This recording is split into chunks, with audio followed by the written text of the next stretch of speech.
Est-ce que le prix est toujours négociable?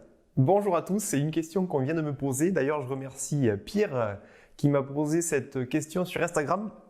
Alors, la question en son intégralité était: est-ce que le prix est toujours négociable? Si oui, dans quelle mesure ou quel pourcentage? Dans cette vidéo, je vais donc vous révéler les différents pourcentages moyens de négociation. Comme ça, vous serez en capacité de pouvoir déterminer quelle offre vous pouvez faire à votre futur propriétaire. Mais avant ça, donc petite présentation rapide pour ceux qui ne me connaîtraient pas encore ou qui découvriraient pour la première fois mon contenu suite à cette vidéo. Je suis Cédric Dutreil, conseiller immobilier depuis 2011 et sur cette chaîne, vous bénéficierez de mes meilleurs conseils pour acheter, vendre ou valoriser votre bien immobilier. Donc si ce n'est pas encore fait, n'hésitez pas à vous abonner. En matière de négociation, il y a toujours souvent deux clans. Il y a un clan qui pense que tout est négociable et un autre clan qui dit rien n'est négociable. Donc déjà la première question à répondre, c'est pourquoi est-ce que les gens souhaitent négocier? Il y a déjà une première catégorie de personnes qui ne connaissent pas la réelle valeur des biens, surtout que le marché immobilier actuel est tellement en train de fluctuer sur des pourcentages à la hausse, voire des fois ça se restabilise, mais c'est assez important, que lorsqu'on voit une maison, des fois on se dit waouh, elle est très chère par rapport au prix que ça coûte, donc, ou que je pense que ça coûte. Donc ça déjà c'est une première réponse. Il peut aussi y avoir la peur de se faire avoir. Enfin, aujourd'hui, je pense qu'on est tous pareils. On accepte très facilement de gagner, que ce soit de l'argent ou autre, mais par contre, c'est beaucoup plus difficile de perdre. Après, il peut y avoir une autre catégorie de personnes qui se disent, de toute façon, pour moi, c'est un principe, je négocie tout. Eux, du coup, ils sont rangés dans la première catégorie déjà que j'expliquais tout à l'heure. Je vais vous expliquer rapidement le contexte du marché. En fait, au tout départ, c'est l'acquéreur qui est en position de force. Je m'explique.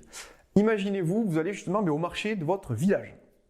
Donc, vous avez différents camelots qui sont installés, ou des marchands, qui représentent du coup nos vendeurs. Donc, ça veut dire qu'en tant qu'acheteur, lorsque vous arrivez sur ce marché-là, vous avez la possibilité d'aller choisir le marchand qui vous fait plaisir par rapport à vos besoins. Ça, c'est ce qui se passe quand vous arrivez directement sur les portails, comme Le Bon Coin, Se Loger ou d'autres. Vous arrivez, vous avez à disposition tous les biens disponibles à ce moment-là, alors que les vendeurs, eux, ils n'ont que leurs propres biens à vendre. Donc, c'est pour ça que vous êtes en situation de force. Par contre, si le rapport s'inverse, c'est-à-dire que vous vous retrouvez avec plusieurs acquéreurs intéressés par un même bien, là, du coup, on se retrouve avec plus de demandes que d'offres. Et donc, entre guillemets, c'est le vendeur qui va avoir l'avantage de la situation. Je vais essayer de vous expliquer une situation qui est arrivée très récemment et qui peut-être va vous paraître plus compréhensible. Les papiers toilettes. Les papiers toilettes, en temps normal, lorsque vous allez dans votre supermarché, vous prenez votre chariot, vous allez au rayon en papier toilette et vous regardez, c'est-à-dire vous dites, tiens, si vous n'avez pas une marque prédéterminée, vous comparez les marques, vous comparez les prix et vous comparez éventuellement les caractéristiques. Et vous sélectionnez votre produit. Donc là, on est totalement dans un marché, plus d'offres que d'acheteurs. Donc du coup, c'est vous un petit peu qui avez la position de force. Par contre, souvenez-vous, pendant le confinement, le premier que nous avons connu, il y a eu un énorme boom pour les pâtes et notamment les papiers de toilette aussi. Imaginons la situation où vous arrivez avec votre chariot à l'entrée du rayon et vous apercevez qu'il n'y a plus qu'un seul papier de toilette. C'était exactement la situation notée pendant le confinement. Donc là, à la rigueur, c'est pas trop grave. 1 à 1, c'est bon. Vous n'aurez peut-être pas le choix au niveau du prix, mais au moins vous aurez la possibilité d'acquérir quelque chose. Par contre, au même moment où vous regardez sur le côté, se présente à côté de vous une autre personne avec son chariot, qui elle aussi veut aller récupérer le dernier papier toilette.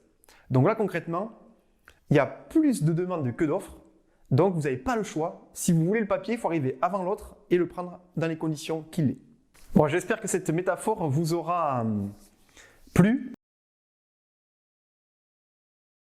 Donc nous voilà.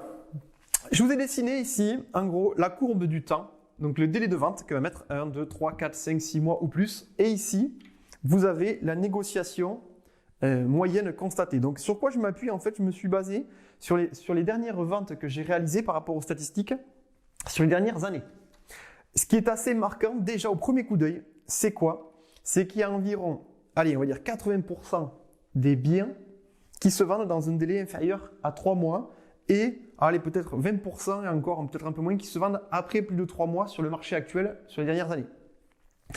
Autre chose qui est importante et qui répondra à une des questions qui était est-ce que c'est toujours négociable?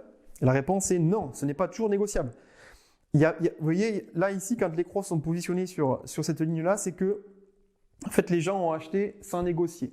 Pourquoi? Eh peut-être parce que c'est ce que je vous expliquais tout à l'heure. Si vous vous retrouvez avec peu de biens à la vente, beaucoup d'acheteurs, et qu'en plus le bien, lorsqu'il est proposé à la vente, est à un prix qui est cohérent par rapport au marché, vous avez plusieurs acheteurs qui se présentent, et il y a peut-être des gens qui ont tenté de négocier, mais si d'autres personnes sont arrivées et ont fait une offre au prix, ils ont emporté la vente.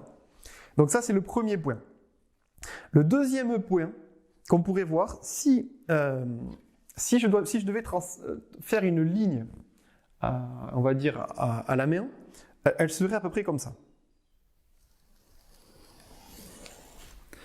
Voilà. Qu'est-ce que ça veut dire? Ça veut dire que plus un bien met de temps à se vendre, plus le délai augmente. Et je dirais même qu'il est presque proportionnel. Donc pour répondre à la question, par rapport est-ce qu'il y a en gros une règle au niveau des délais? Non, il n'y a pas de règle. Ce qui est certain, c'est que plus vous vous rapprochez du premier jour de commercialisation, moins il y a de négociations. Vous voyez, si on va quasiment aller jusqu'à 3 mois en gros, si on regarde ici jusqu'à 3 mois, allez, si on fait un rond comme ça, on voit qu'en gros, plus le bien se vend vite, moins il y a de négociations. C'est-à-dire que sur les premiers biens, on est en gros à une moyenne située entre 0 et 3% de négociations. Quelques-uns qui se vendent un peu plus cher, mais ça reste une minorité. Alors que par contre, pour le coup, dès qu'on se rapproche des 3 mois ou qu'on les dépasse, ben là déjà, il n'y a quasiment plus aucun bien qui se vend au prix. Et à plus de ça, ben vous voyez, là on arrive sur des tarifs qui sont aux alentours de 5% et après vous avez même jusqu'à 10-15% pour les plus chers. Si on devait résumer, si vous êtes un propriétaire vendeur et qu'aujourd'hui vous projetez de mettre votre bien sur le marché et que vous souhaitez vous retrouver dans cette situation-là et non pas dans celle-ci, ben là je vous invite à prendre contact avec moi assez rapidement pour que je vous explique comment faire. Si vous êtes acquéreur, voilà, c'est très important d'être réactif pour pouvoir acheter votre bien parce que vous voyez aussi que 80% des biens se vendent très rapidement. D'ailleurs, par rapport à ça, je vous ai fait une vidéo précédemment, je ne sais pas si vous l'avez vu, qui explique si vous notamment faites primo-accédant, les étapes à faire pour préparer votre achat. Je vous mets la vidéo quelque part par là, comme ça vous pourrez la visionner. Donc ça, c'est important en tant qu'acquéreur. Et donc, voilà, après, prenez le temps en fait d'analyser, allez régulièrement sur les sites d'annonce, comme ça vous observez des biens. Si vous observez que quelques jours après, quelques semaines après, ils ne sont plus disponibles, c'est sûrement qu'ils ont été vendus. Et donc, ça pourra même vous aider à déterminer le prix de vente parce que si le bien était affiché à 300 000 € et qu'il est vendu dans les 2-3 semaines qui suivent, ben ça veut dire qu'en gros, il a été vendu soit au prix, soit jusqu'à maximum 5% du prix. Donc, ça vous permet, vous, d'avoir une réalité des prix du marché. Et pareil, si vous suivez plusieurs biens et que vous voyez qu'il y a des biens qui sont là depuis quelques temps, ça veut dire que tous les gens qui étaient intéressés au début n'ont pas donné suite. Alors, soit c'est que le bien a un défaut, mais tous les biens ont des défauts, même les plus belles maisons ont toujours des défauts. La principale étant sûrement le prix. Donc qu'est-ce qui va se passer? Au bout de X temps, il y aura moins d'acquéreurs intéressés. Pour peu que le bien soit confié à un agent immobilier, l'agent immobilier va lui expliquer que si on veut vendre son bien, il va falloir se rapprocher du prix marché. Donc entre le fait qu'il y ait moins de demandes, vous qui faites une offre moins chère et l'agent immobilier qui a expliqué qu'il fallait baisser le prix, tout ça réuni fait que vous avez une capacité de négocier le bien de façon plus importante. Voilà, écoutez, j'espère que cette vidéo vous aura plu. Si c'est le cas, écrivez-le moi en commentaire, ça fait toujours plaisir de savoir que je peux vous aider. Si, comme Pierre, vous avez des questions, n'hésitez pas à m'écrire soit au bas de cette vidéo, soit sur Facebook, soit sur Instagram ou par quelconque moyen que vous jugez utile. Et comme ça, je continuerai à vous apporter d'autres réponses. Et en tout cas, je vous remercie pour votre attention et je vous souhaite une excellente journée. À très bientôt.